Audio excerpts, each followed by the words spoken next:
same thing every day. Trey, is everything all right? What's going on? Nothing's all right. My grades are slipping. Everyone's getting on my nerves. Every time they run the plays wrong, it's my fault. Just because they can't remember anything. Trey, you're one of the best. You're one of the best we got. You're a good student. You're a good leader. You're better than that. Yeah, I know, but still, everyone's just... Why can't they just be normal and just leave me alone for sometimes, you know? Like, my mom, she doesn't even try to help. She just keeps yelling. It's just... I got something for you. What am I supposed to do with this? It's the ultimate playbook. Very fun, Coach, but I don't think it's going to help me that much. Get your head in the game.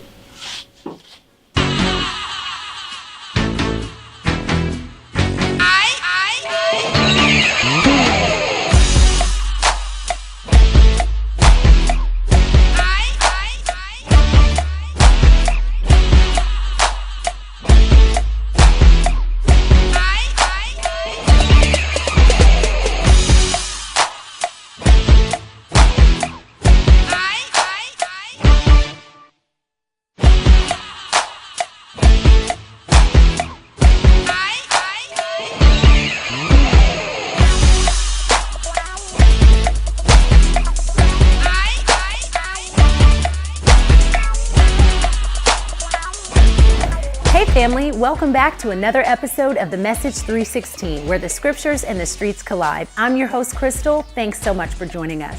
Now, before we get started, I'd like to get a few things out of the way. Yes, I am a proud member of Steeler Nation. I'm also Team Antonio Brown. If you're watching, Antonio, we'd love to keep you, but we understand if you gotta go. Now that that's out of the way, back to our regularly scheduled program. On today's episode, we're going to be discussing how to prepare for the games or battles we play in our lives. Because regardless of which team you're rooting for, or even if you're not a sports fan, we're all playing this game called life, and at the end of the game, we all want to be champions. We'll be discussing our play strategy, our training, and just some overall tips for how to be victorious in whatever game we find ourselves playing. Just like the athletes we'll be watching on Sunday, we too need to be ready for the big game. And as the Apostle Paul encourages us in 2 Timothy 4:7, we must fight the good fight, we must finish the race, and most importantly, we must keep the faith. So, are you ready? Game on. We gotta get ready. We gotta get right. It's gonna be a battle in the NFL tonight. So get ready. I mean, get ready. Are you ready to touch football? So there are few people that I actually look up to when it comes to football and faith. But on today's episode, I have found the one person that I actually do. And that would be a personal friend, the commissioner of my fantasy football team, and my pastor, Todd Elliott. So welcome to the show. Thanks for having me, Crystal. Appreciate being here. Thank you for being here. Today's episode is all about faith and football, obviously getting ready for the big game. Yeah. And so let's start out with telling us, as a coach and as a big football and just a sports fan in general, kind of your thoughts on how those two worlds collide. You just have a lot of people, of course, who are involved and they are super into the game. And so you get a cross section of all kinds of different people who, like the game and who are involved. And you come from all different faith perspectives too. I mean, you've got Christian perspectives of people who are, you see them kneeling in the game afterwards and, trying to give acknowledgement, maybe together with other people who are involved in the game as well. But then you've got people who are just, they're not interested in that at all. And it's really interesting to see, where do they place their faith in. They're going to place their faith in something, may not be God, it may be themselves, their talent or whatever, but you all come and you all have to come together and be able to be a team to be successful. And it's really interesting to me to be able to see how do people who have these different faith perspectives come together to be a unified team to pursue that common goal and reach the highest of heights. And us even being able to do that now, because as a Steelers fan and you being a Bengals Bengals fan, fan, that's right. you know, so That's us right. being able to come together Have grace for one another, forgiveness for one another. That's right. That give and take. Absolutely. We can still be friends. That's right. We can. We definitely can. We can. And it's easier for you because you guys keep beating us. I wasn't going to say that, but since you threw that out there, yes, we do. And I know, because I've known you for so long and you've been my pastor Right. for so many years, that you are a Tim Tebow fan. I am. And so, what are your thoughts on praying before games and Yeah. even the fact that he's not playing now? Well, that hurts me that he's not playing, because I feel like, as I look at the football landscape, I'm thinking, especially with this the run pass option game that a lot of the teams are playing, I'm like, oh my gosh, come on. Tim Tebow was that guy to a Right. T in college. You can't find a space for him. So I always felt like at least in a backup role, or a package of plays or something like that could keep it involved. But as far as the faith perspective, I mean, I love Tim, and I love that he, like we talked about before, he comes from that certainly a strong Christian background. His parents are missionaries. He would go and do the ministry and has done so many great things for the Christian faith perspective. And he is just like, hey, this is who I am, and I'm not gonna downplay that. I'm not gonna, shy away from that, and nor should he. That's who he is, and that's the perspective. And as other people kind of go, okay, well, let's accept him for who he is. So I know he was always criticized, and other people have criticized people who, pray before games or pray after games and stuff like that. And they kind of have this thing of like, well, come on, is God really concerned about the outcome of a football game? Does he really care if the Steelers beat the Bengals or, whatever? I don't know. But here's the thing. What I would say is that I think where people miss, for people in that world, that is their world. They are feeding their families. They've prepared their whole lives for, moments like these to be able to, play in the NFL. Football is just a game, but it is their life. So I would say, does anybody pray before, if they're a real estate agent, do they ever pray before a real estate deal that maybe the house is going to sell? Well, I bet they do. Because why? It affects them. It affects their livelihood, right? And so why wouldn't they pray before a game of that they can do their absolute best? Because this is what, their whole livelihood depends on this, right? And so maybe, it doesn't matter what the outcome is, or does, God's not a Steelers fan or a Bengals fan or anything like that. But I think for these players to be able to submit what they're doing to the Lord and, submit their bodies, because again, health is a big concern. If they're not healthy, then they're out of the game. So they're trusting their whole lives to the Lord in this endeavor. And so I don't understand the criticism there, because I think we do that same very thing in other parts of our world when it comes to our career. The gifts and the talents that you have given me, to be able to entertain other people, but also to use it as a platform to give, God glory. And that's what Tim Tebow does. When you think about the Bible speaking about remaining humble, how do you think that one does that? Yeah, I think Tim is a great example of that, because one of the things that I think these athletes have to understand is that, yes, they've worked very hard. Many of them have trained unbelievably, their diet and so forth. But there still is a talent and, physical gifts that they have been given that they've had no control over, right? And I think the ones that really are in tune with that are the ones that can be humble. And so you have to understand, first of all, I have really little to do with the fact that I can even move my legs and move my arms, that I have the ability to mentally to absorb plays and to have the quick reaction time to catch or to read, a defense or something like that. I mean, that is all, you're born with that. That is something that is you're given. But then you have very little control over the people that are controlling your life. Like what high school you went to, and what coach happened to be there, and your parents and who they are and how supportive they are, and your teammates and what kind of team you're on. I mean, I think the people that are really able to remain humble is to understand, you know what? This is not a solo sport. This is a team effort. And I'm not just talking about being on a football team. I'm talking about what it takes to make this player to be the best that they can be.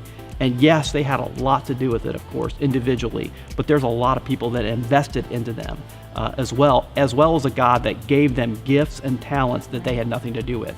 So I know that you've coached many teams. I know that you have, Well, little league teams, yeah. but that's okay. You're still a coach. You're still a coach on Sunday morning as well as in the extracurricular world. Right. So I'm sure that you've encountered the non-believer. Sure. In the locker room. Yeah. And so from being a pastor Yeah. and then being a coach, how do you navigate through that? Well, again, to me, it's all about being authentic yourself. Who are you? You know, what perspective are you coming from? But, you know, being true to that, but you don't have to necessarily push that onto other people. So for instance, yeah, like you mentioned, I've coached my kids' teams in a regular city rec league team. And what I tried to do is that they knew that I would come from a Christian perspective, but I didn't necessarily, you know, push that on them. We didn't have pregame prayer or anything like that. We could potentially. I felt like I didn't want to make people feel, you know, uncomfortable with that, but they knew I was coming from a perspective, and I tried to be in general encouraging and positive, and, you know, life values that were Christian values as well. And so, because I felt like the goal there was to have a team and to have a good experience for that team, not necessarily to say, okay, well, you guys have to be Christians. And so I wanted to respect that. And I think if they understood that and they saw the respect that I have for them and they saw the care that I have for them and really tried to be encouraging to them, then that would be drawing to them. And then they might ask questions. And then, okay, well, then if it's at their initiation, then I've got the permission. And that's kind of what I'm looking for as a coach in that regard, is the permission. If you want to talk about it like on a Sunday morning, okay, where I'm kind of in my home stadium, if you will, and I'm preaching, well, they're coming, and I'm assuming they know what a church is all about. They know that I'm coming from a Christian perspective and I can be more outward. So in other words, they've given me already permission to kind of communicate with them. But I still do it in a very, you know, respectful way. And I'm not trying to shove it down their throat or anything like that. I say, you know, this is what I believe. This is why I believe it. Here's, I think, you know, some different options you have to kind of look at different things, and here's the pros and cons of that, to help them to think through and to make decisions there on their own. So kind of also with the locker room and taking it to kind of as Jesus did, as we talked about in our message just this week, of Jesus taking that time to go to be by himself and in a private place so that he can talk with God and kind of refuel and refocus. And athletes do a lot of that, obviously, for halftime or just, you know, there's that refocus in your Yeah, faith. I think you have to be connected to the one that made you.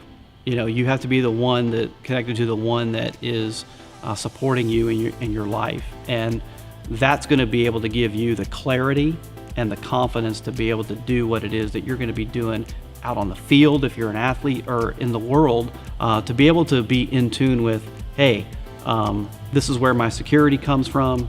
This is where my provision comes from. This is where I get my guidance. This is where I, you know, make my decisions based upon.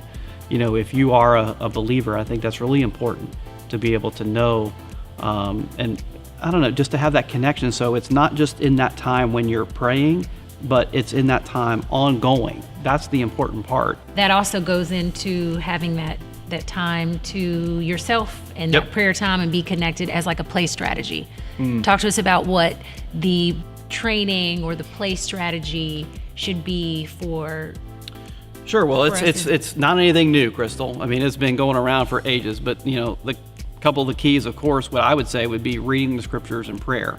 So reading the scriptures are important because this is kind of the, what I'll call the unfiltered message that you get from God. All right. Now, obviously we have to interpret what the scripture says, but for the most part, we can kind of get a pretty good idea, you know, of what he wants for us in our lives.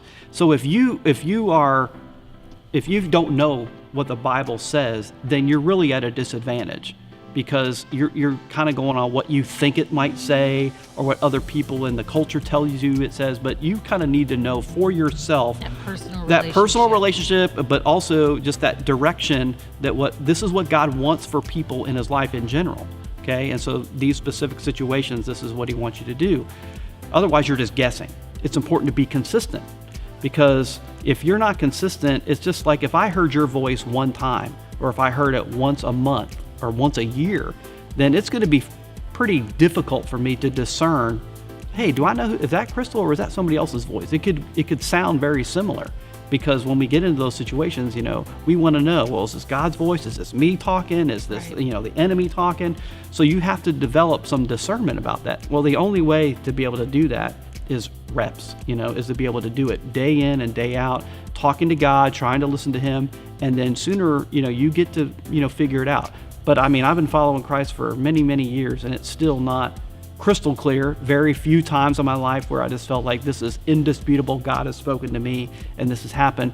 But I still have a clearer idea than certainly when I did, 10 years ago or 20 years ago.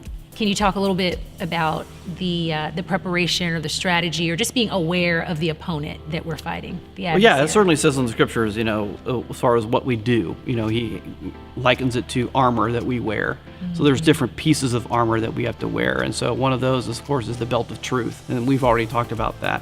So the belt of truth is simply what is right and wrong, and you have to, again, how are you going to know that? The only way you're going to know that is to be in the scriptures, in the Bible, to be able to discern those things. You got the shield of faith, right? So when you have the loss of a job or you have something, are you just kind of, oh my gosh, you go into the very worst case scenario, or do you have faith, that God has got this, and that he is in control ultimately, and so forth.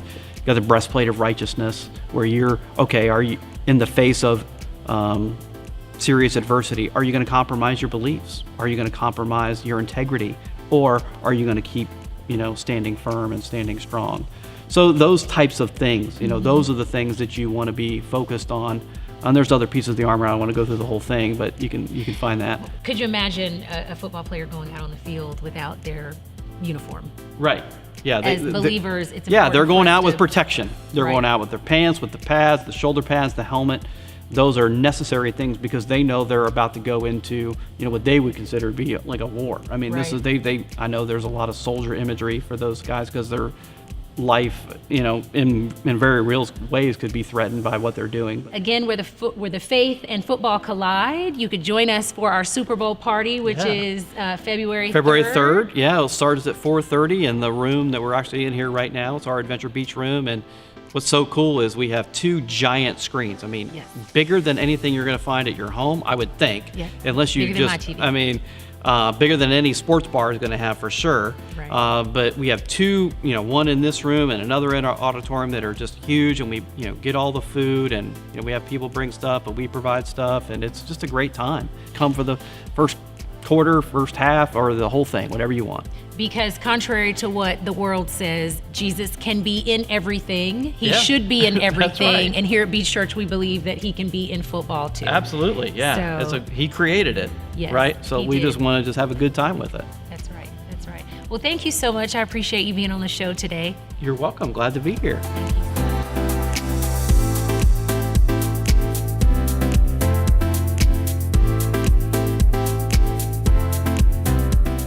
Your football team may be on the bench this Sunday, but you don't have to be. No matter what plays have been called or what battles you may be fighting, get off the bench and get in the game. Fight the good fight, finish the race, and keep the faith. Here at the Message 316, the real MVP is Jesus Christ. Romans 10:9 tells us that if you confess with your mouth that Jesus is Lord and believe in your heart that God raised him from the dead, you will be saved. And in my opinion, that is by far the most important player or team that you could ever represent. And the good news is, you don't have to wait for football season to show your support. You can find episodes of the Message 316 on our Facebook page or our YouTube channel. So be sure to like, follow, and subscribe to our page. We also encourage you to share the Message 316 with a loved one that may need to hear the good news of Jesus Christ. Speaking of loved ones, I hope to see you on the next episode, The Greatest Love of All. God bless.